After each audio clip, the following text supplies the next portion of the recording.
கதை கேட்க தயாராயிட்டீங்களா? இன்றைக்கான வேத வசனத்தையும் கதையும் பார்ப்போமா? சில சமயம் நம்ம மற்றவங்க செய்கிறாங்க அப்படின்றதுக்காக சில காரியங்களை அவங்கள மாதிரியே செய்வோம்.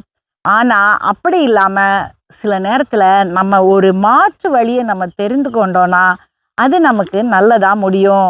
எப்பயுமே நம்ம எதிர்க்கக்கூடாது, ஆனால் தேவையான நேரத்தில் மாறணும். வேதம் என்ன சொல்லுகிறது என்று பார்க்கலாம்.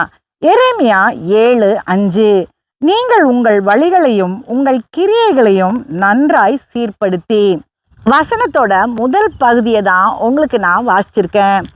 பார்த்தீங்களா அந்த வசனம் என்ன சொல்லுதுன்னு? நம்மளுடைய வழிகளை முழுவதாக நம்ம சீர்படுத்தணுமா, அதாவது மாற்றணுமா.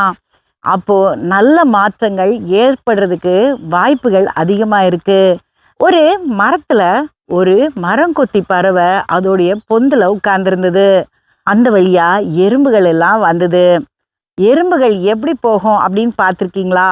எறும்புகள் சாரையா அப்படியே வரிசையில் போகும்.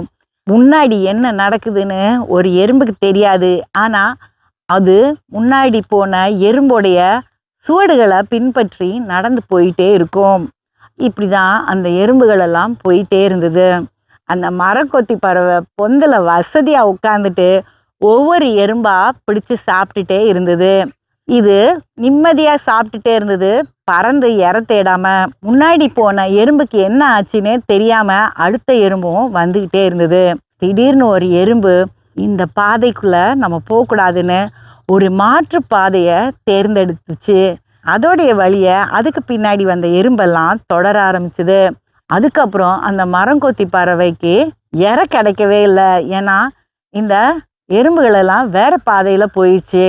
சில நேரம் நம்ம மாற்று பாதையை எடுத்து தான் ஆகணும். அடுத்த கதையில் சந்திப்போம்.